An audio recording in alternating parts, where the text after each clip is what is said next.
ও বুড়া বাবারা, নওজোয়ান যুবক ভাইরা, কথা খেয়াল করে মহাব্বতের সাথে আমল করার নিয়তে শুনি বাবা। আপনার আমার পয়গম্বর সরকারে দু আলম নবী এক হাদিসে পাকে বলে, আল্লাহর যে বান্দা নামাজ পড়বে 5 ওয়াক্ত, মসজিদে যাইয়া জামাত সহকারে এতেমাম ও গুরুত্ব সহকারে, আল্লাহ তাআলা তাকে 5টা পুরস্কারে সম্মানিত করবেন। 1 নাম্বার, দুনিয়াতে তার রিজিকের পেরেশানি দূর করে দিবে। 2 নাম্বার, কবর আযাব মাফ করে দিবে। 3 নাম্বার, আমল নামা ডান হাতে দিবে। 4 নাম্বার, ফুলসিরাত 20 দিরাকারে পার করায় দিবে।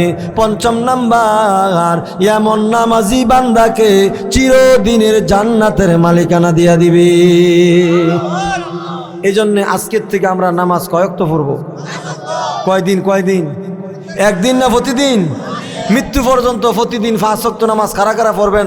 আল্লাহরে 2টা হাত তুলে দেখাই দিন ইনশাল্লাহ। ইনশাল্লাহ ইনশাল্লাহ আল্লাহ তাআলা আমাদের সবাইকে 5 ওয়াক্ত নামাজ মসজিদে যাইয়া জামাতের সাথে পড়ার তৌফিক দান করুন। সকলে জোরে বলেন আমিন। আরেকটু জোরে কর না।